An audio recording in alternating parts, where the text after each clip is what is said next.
আমরা সিবিআইকে non cooperation করিনি। আমরা বলেছিলাম বাছুন কে যোগ্য আর কে অযোগ্য। যদি কেউ অযোগ্য হয়, তথ্য প্রমাণ দিয়ে প্রমাণিত করতে পারেন, নিশ্চয়ই গভর্নমেন্ট মানে এসএসসি সেটা মেনে নেবে। আমার মানতে কোনো আপত্তি নেই। কেউ যদি কোনো ভুল করে থাকে তার দায়িত্ব আমরা কেন নেব? আমরা চাই কোনো যোগ্য ব্যক্তির যেন চাকরি না যায়, এটা আমরা অলওয়েজ চাই। কিন্তু ব্যাপারটা কিভাবে বলা হচ্ছে, বলছে 26-এ ভোটে পরাজয় হলে আমরা চাকরি করে দেব। যারা বলছেন, আমি একটা কথা আপনাদের বলি, তারপরে আপনাদের কথায় আমরা কি করতে পারি আমি আসব। তার কারণ কদিন ধরে আমাকে প্রচণ্ডভাবে, যে মানুষটা জানে না কি হয়েছে, যে মানুষটা কোনো ব্যাপারে আমি চ্যালেঞ্জ করে বলছি, আমি আমার জীবনে জেনে শুনে কোনো পানিশমেন্ট কাউকে দিইনি এবং মনে রাখবেন জেনে শুনে কারো চাকরি খাইনি। তাই অনেক বদ হজম হওয়া সত্ত্বেও আমি সিপিএমের একটারও চাকরি খাইনি, যারা 34 বছর অনেক অন্যায় করে গেছে। কারণ আমি বলেছিলাম বদল চাই, বদলা নয়। কিন্তু তার মানে এই নয় তুমি গিয়ে কেন অ্যাপ্লাই করলে। ফার্স্ট কোয়েশ্চেন আমার, whether Vikas Bhattacharya will be isolated or not politically. This is my first question. CPM has to answer why he is cancelling all this list.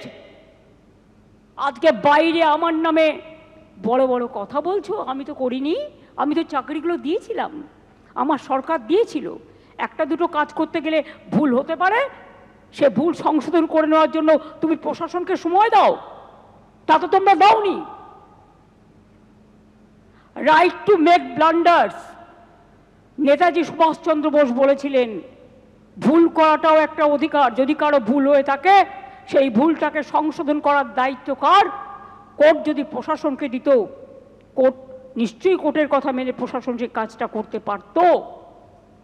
তারপরে গেল ডিভিশন বেঞ্চে, সব বাতিল।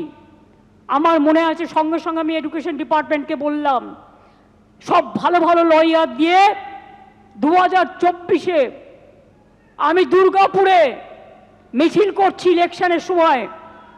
তখন হঠাৎ খবর পেলাম যে, তখন কি খবর পেলাম শুনুন, যাদের ভালো লাগবে না তারা নিজেদের জায়গা মতো থাকতে পারেন, আমার কোনো অসুবিধে নেই। বাট যেটা দরকারি সেটা আমার বলতে হবে। আমার কথা আমি সারাক্ষণ গালাগালি খাবো, আর আমার কথা আমি কাউকে বলতে পারবো না। ভাই বোনেরা আমার, তা কি হয়? আমরা তো সবাইকে ডেকেছি। যার ইচ্ছে থাকবেন, যার ইচ্ছে শুনবেন, যার ইচ্ছে গ্রহণ করবেন, যার ইচ্ছে বর্জন করবেন। গণতান্ত্রিক অধিকার সবার আছে। কিন্তু মনে রাখবেন, মানুষ যখন বিপদে পড়ে তাকে ধৈর্য ধরে শুনতে হয়। 2024 সালে আমি আসানসোলে দুর্গাপুরে মিছিল করছি। আমার কাছে খবর এলো সুপ্রিম কোর্টে আমরা যখন অ্যাপিল করেছিলাম যে হাইকোর্টের রায়টাকে স্টে করে দেওয়ার জন্য, এবং তদানীন্তন বিচারপতি মিস্টার রেসপেক্টেড চন্দ্রজিৎ, আমাদের চন্দ্রচূড়জি, সেটাকে স্টে করে দেন। অর্থাৎ হাইকোর্ট থেকে যে ভবিষ্যৎটা অনিশ্চিত হয়েছিল, সেই ভবিষ্যৎটা তিনি নিশ্চিন্ত করে দেন। তারপর আবার দেখলাম আরেকজন বিচারপতি এলেন। একজন প্রধান বিচারপতির একটা রায়কে আর একজন প্রধান বিচারপতি সম্পূর্ণভাবে যোগ্য অযোগ্য না দেখে বাতিল করে দিলেন। মনে রাখবেন, আমায় যদি কেউ চ্যালেঞ্জ করে, আমি কিন্তু চ্যালেঞ্জটাকে মোকাবিলা করতে জানি। আমি কোর্টকে বলছি না, এটা কোর্টের দোষ নয়, দোষ তো সেই মুখ আর মুখোশদের যারা আপনাদের নিয়ে খেলা করেছে। বাট আমি একটা কথা বলতে চাই, আমি বেঁচে থাকাকালীন যোগ্য প্রার্থীদের কারো চাকরি কেড়ে নিতে দেব না। It is my commitment.